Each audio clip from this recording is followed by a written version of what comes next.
This is the Storyworks Roundtable, where we have conversations about craft. Because becoming a successful author begins with writing a great story.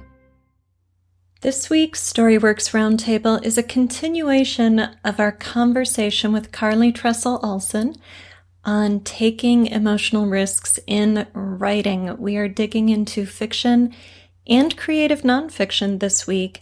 It is a deep dive, really great conversation. So if you haven't listened to part 1, I strongly encourage you to go back to last week's episode and have a listen. Also, if you're enjoying the show, please support us by rating, subscribing, and recommending. Kind of taking emotional risks in writing too. Sorry, I'm going to take us down a slightly different track before I forget this. Is that you're opening a conversation. And so no matter what kind of conversation you are opening, that's the risk that you're taking, is that whatever you publish, whatever you put out there in the world, you're inviting people to comment on. Mm-hmm. And I think that that's the risk that we take every day, whether you're writing about something real to life or not, is whatever thematic content, whatever your characters are going through, whatever is in your story, you are inviting conversation with you, with the community, with whatever else is going on in the world. And I think that's a really cool and unique risk that we get to take as writers. Mm-hmm. I think that's a great way to think of it too, because so often we can come at it from the fear side of things rather than the opportunity side of things. What if I put this out in the world and the people close to me are horrified? What if I put this out in the world and people judge me for how I reacted to it? Mm-hmm. Or actually hearkening back to the podcast on Writing the Other, which I really enjoyed, by the way. Oh, thank you. It was great. Yeah, it was great. You. And we felt a little bit of emotional risk when we put that out, absolutely. Too. Well, absolutely. But I think one of the great things you raised in that conversation was the act of putting a text out there, from publishing, making it public, is that you are opening the conversation. Mm-hmm. You are opening other people to consume what you've made, and there is inherent risk in that. Yes. Yeah, it's that relationship piece. It's not just reader to text, it's reader to author and author to reader. And, we have to keep that in mind when we publish. I don't want to say we have to keep it in mind when we write, because that can be very restrictive and inhibiting. Yes. So definitely not at that stage. I think taking emotional risk is very much about being uninhibited, letting yourself be raw and passionate and emotional in whatever form on the page. Yeah. It's a great thing to keep in mind. Yeah. I would like to talk a little bit about truth. It came up at the beginning in what you were saying, Carlee, but let's go there, because there's factual truth, which isn't really what we're talking about. We're talking about emotional truth. So what does it mean to tell the truth in our writing? And, how does that play into taking emotional risks, and why should we do it? Yeah. I think the heart of telling the truth, whether you're writing fiction or creative nonfiction, is, imagine air quotes around this, going there. Mm-hmm. Like going to the place that you think you can't go because, and I'm not talking necessarily about pushing the envelope for shock value or being transgressive on purpose, but rather going to that place in you that says, this feels very important. This is something that ought to be said out loud, either by a character or by the narrator in your nonfiction. And I think, I hate to use a cliche here, but not pulling any punches, because I think readers the world over know when you almost get there and when you get there. Yeah. And almost getting there is not nearly the same. It certainly doesn't have the emotional payoff for the reader, but I think also you can't run from it. As much as writers, if we get close and we get nervous about this big truth that we're about to explore in our writing, we're about to get there to that scary-ish place or exhilarating place, because that's the other part too. Yes. Inspired by Kathryn's comments, it's not even necessarily bad things or difficult things or traumatic things. It's things where there's verve, where there's energy.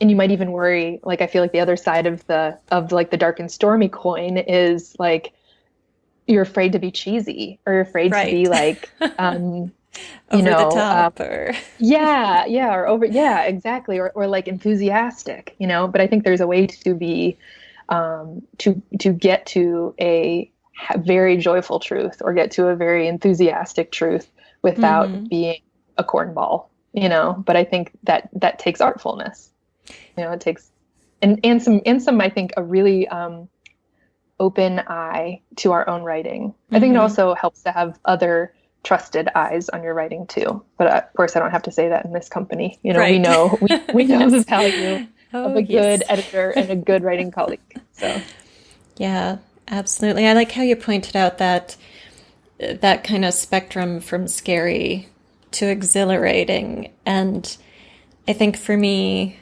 even if I'm not dealing with some personal experience or emotional, heavyweight, the best writing is exhilarating.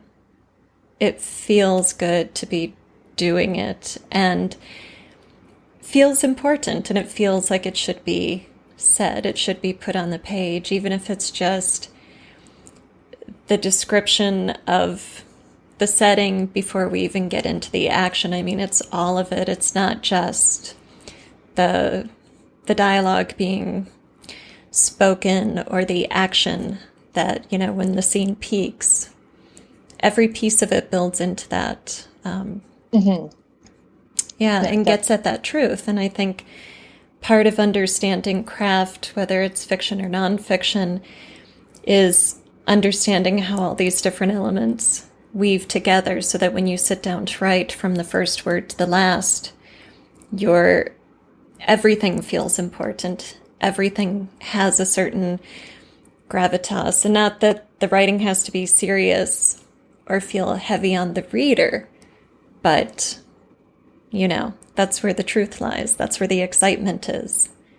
And I think I've seen it a lot in writers who have some technical mastery, or mastery is a tall word, isn't it? But some ease with technique, or have a knack for certain things, that it's easy then to try to allow technique to carry the emotion of a story, or to carry a story such that it's so technically good that, this is a good story. But a reader who's dialed in, or a reader who loves to read, which is most readers out there, can feel it, and knows when there's, technical expertise there, or technical execution, but when the truth is missing. Something that I think has been useful for me, when I'm trying to take emotional risks in writing both fiction and creative nonfiction, but perhaps specifically with creative nonfiction, is remembering that there is a difference between the narrator of the essay, or the narrator of the memoir, and me, the author. Right. That there's even just this hair's breadth difference between me on the page, and the me doing the writing, the me going to the grocery store, the me having relationships, the me having a family, that kind of thing. And I think that's an important thing to remember in fiction too, to be able to take those risks, is that, yes, no matter what point of view or narrative voice you're using in a story or a novel, there's still distance between the person who's putting those words down on the page, the real live human, and the voice in the story. And I think that's really important. I think that should be where I like to think of it as permission to go there, to go to those places that I hesitate to go. Yeah, I like that, thinking of it as permission, because it opens the door to be raw and vulnerable, because then instead of trying to protect yourself, you're letting this other, your ethos or your persona, do the storytelling and be the one who meets the reader on the page, Yes. And then if you do have to go out and be the author in public, say, book tour or blogosphere or whatever, you maybe don't have to feel that same rawness, because you've established that separation, Yes. And I think it feels less like a personal interrogation when people start asking you about where your work came from, or did that really happen, or, and I think remembering that there's that buffer, no matter how thin the margin is. I think that's also helpful too when you're sharing your work with other writers before it becomes public, or with an editor. Yes. Because especially with personal essays, I remember earlier in my writing practice of nonfiction being kind of personally insulted by some of the, it was harder to hear. Insulted is maybe not the right word, but it was harder to hear the feedback, because the thing that I always felt was, yeah, but that happened. But yeah, I felt that. Well, perhaps, I mean, yes, absolutely. But how is it working on the page? How is your narrator, or how is my narrator carrying it off? Yes. Yeah. Did you read The Chronology of Water by Lydia Yuknavitch? No. Oh, okay. You got to go read it. I will. I will. Oh, it's raw and vulnerable and embodied. The way she handles just physical bodily experiences pretty much blew me away. But in one of her interviews, so the story, her memoir deals with sexual abuse, and she was in her writing group presenting a chapter in which she wrote about that sexual abuse, and her critique partners were discussing the scene and said, it feels cliche. And she said she had to go to the restroom. They were in a coffee shop or something, so she had to go to the ladies' room and cry for a while. But she agreed. Afterwards, when she was in her writer's space and not feeling so vulnerable, she said she understood that many memoirs had come out in the past, decade or two about abuse and sexual trauma. And so her audience, this wasn't a new scene for them. So she had to come up with another way as a writer to convey her truth and her experience without just physically describing what happened to her on the page, which actually now just hearing myself say this is kind of similar to what I did in fictionalizing my experience and making it backstory and just giving you a dream, which of course is a surreal version of what the character actually went through instead of an actual description of what she went through, because sometimes there's more power in leaving it off the page or changing it. And it's like you were saying about making it art, right? Yeah. I'm going to have to read that book. Yes, you are. It's a good one. Getting back to what you were saying about the separation between the narrator and the author, and also about crafting our experience, that's a really great example of that process where you have to realize the value of what you went through, the value of the reader's experience, and how to bridge that gap. Yes. And actually, there's a wonderful essay by Barry Jean Borich, a teacher you and I both know, that she wrote for Brevity probably almost 10 years ago now, that talks about exactly going in that between place, or operating in that between place between lived experience and art making. And it's a beautifully rendered essay, but it also speaks to our challenge of doing that as writers, she's speaking about creative nonfiction in this essay, but I believe so much of it is applicable to fiction writers also. So, and it's, I'll get you the title for the show notes. Okay. Fantastic. Yeah. Wow. So what about when we do go there as writers and it's traumatic? Any thoughts about the actual writing experience? Tips for writers, thoughts about self-care? We can maybe wrap up with, now that you're committed to going there, what do you do about that? What do you do when you're actually going there? Right. Yeah. I think, well, this is the paradox of being a writer, right? Is both gentleness and tenacity. So it's not being scared away completely by getting to that really white hot spot, or that really precarious spot, but knowing that it might take a few attempts, right? Like you might get a little bit into it and then say, whoa, okay, I got there, but got to take a break, got to walk away. And then returning, of course, is tricky, because there's also part of me that if I kind of get through the barrier of not wanting to even go there, part of me just wants to keep going, right? Using emotional momentum. So that's another way in which we have to be meta, right? Is to say, what do I need right now? Do I need to take a step back and say, oh, that was big. That was big. Let me mark my spot. Let me write a quick note to myself. So then the next time I come back to the writing desk, I can try to get back there, or do I say, okay, I'm going to forge ahead and try to get there. And then maybe, take a walk after that. Yes. Just to decompress. Yeah. I think creating a safe space for your writing when you tackle these projects, or at least those traumatic scenes within the projects, is critical. And that might mean turning off your phone. It might be as simple as just saying, I'm not going to be distracted. Nobody is going to intrude on this time and this emotional space I'm entering.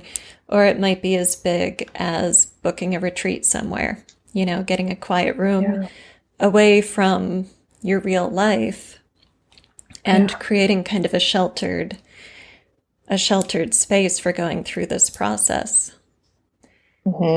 Definitely.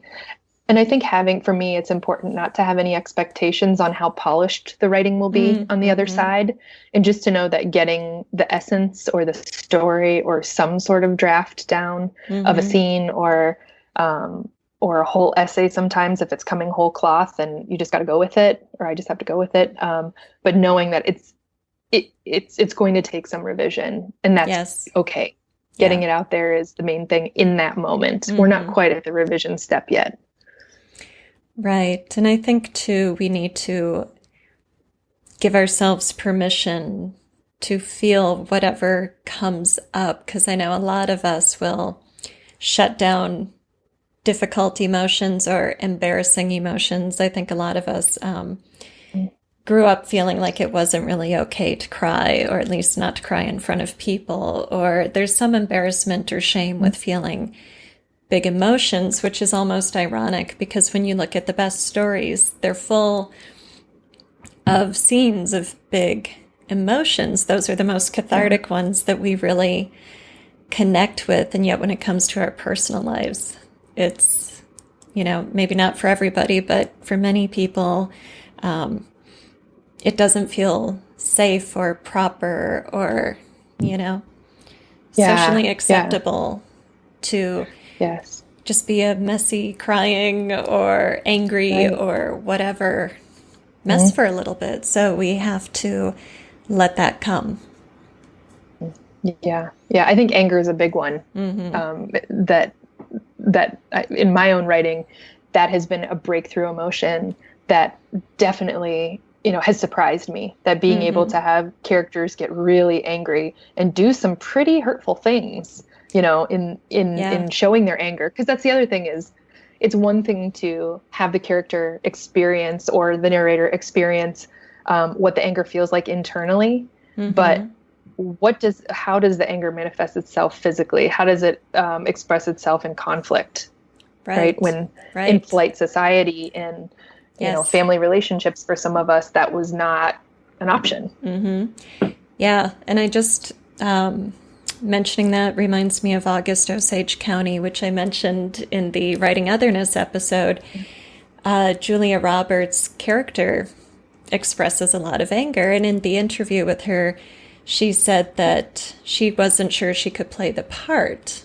I might put a few words in her mouth here, but I think it felt very foreign to her and emotionally risky to go to a very angry place. That's not her as a person, so to go play that character.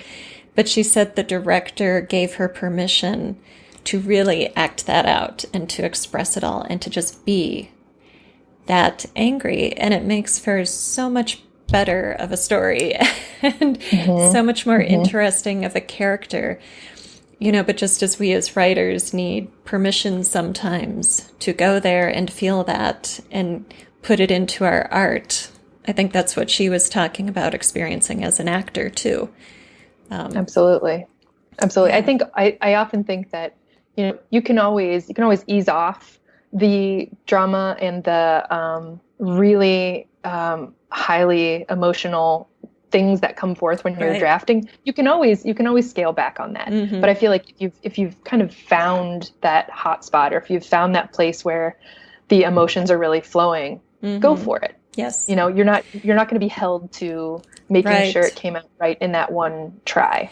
Yes, and it's much harder in revision to build those things in. I think this emotional power we're talking about really comes when you're drafting, because you're going for a flow state and emotional continuity, and when you're revising, you're in a different headspace. You're in a much more technical place. So give yourself that permission and open the floodgate when you sit down to draft. Hear, hear. Mm-hmm. Kathryn, do you have any thoughts on process or self-care for us writers? I think, like you said, it's important to have a safe spot. Mm-hmm. I think for me, especially, it's a safe person. Yeah. Somebody that you can talk to about it that isn't going to judge you for having those emotions, especially as related to, I just wrote this character and it broke my heart. But I think that for me is really important to be able to talk it out loud, to journal if I can't, but journaling and talking out loud and just allowing myself to actually have the experience is very, very important. Mm-hmm. So yeah, just go for it and then make sure that you are going through it yourself and not just bottling it up and holding it in that spot. Mm-hmm. That's really detrimental. So agreed. Excellent. Well, let's wrap this up. Final thoughts, Carlee? Anything you would want to share with us? I think to underscore the equal importance of taking emotional risks in whatever genre, mm-hmm. Today we're talking about fiction and nonfiction. And also I think, allowing yourself to be brave. We sit at the desk by ourselves a lot. It's usually just ourselves and our mm-hmm. and our thoughts and whatever medium we're using to get our thoughts down. And some days may seem rather rote and routine and mm-hmm. Not like it requires much bravery. Like if anything, it requires just, patience. But I think, pep talk style, remember that you can be brave. And mm-hmm. actually the act of writing and the act of putting any artwork out there takes a lot of bravery. So give yourself credit too. Agreed. Those are great words to end with. So thank you for joining us, and thank you everybody for listening. If you're enjoying the show, please rate, review, and share. We so much appreciate it. Stay tuned for a special bonus here. I've got an outtake of Carlee discussing creative nonfiction and what it means to take emotional risks in CNF specifically. So if you're interested in CNF, Carlee's got some great wisdom to share with you. Would either of you like to define what it means to take emotional risk? Sure, I'll jump in. Good, good. I think particularly in the context of writing creative nonfiction, it maybe even dovetails a little bit from the conversation you were having as it relates to fiction mm-hmm. in some, I think, really interesting ways. And particularly for creative nonfiction, the thing at the center for me when I'm attempting really good, true storytelling, and I'll get back to what true means to me mm-hmm. in nonfiction, is the relationship between the actual, so the nonfiction part of creative nonfiction, and the emotional truth of a piece. And so when I say true, or when I say emotional truth, that's perhaps murky territory for mm-hmm. someone who's expecting nonfiction must always stick to the facts, to what actually happened, to what is undisputedly fact. But I don't think that's always the case. It depends on who you're speaking with, and writers are across the spectrum on how much is hard and fast journalistic reporting, if you will, or how much it should be that, and then how much it can be remembering the essence of something, or getting at a personal truth, or how an experience felt, or how an experience shed light on some sort of part of being a human. That's much different territory than reporting facts. Yeah. So I think at the heart of taking emotional risks is really asking that question of my work and saying, where is the emotional truth in this story? And sometimes it's literally asking of the piece, how far does that deviate from what the facts were, what I can remember of the facts, because that's true. I mean, that's a whole other piece of this too, is memory. Memory being a very inexact tool, right? And a very interesting and deep tool. Thank you for listening to the Storyworks Roundtable. Find all our shows, show notes, and videos at storyworkspodcast.com.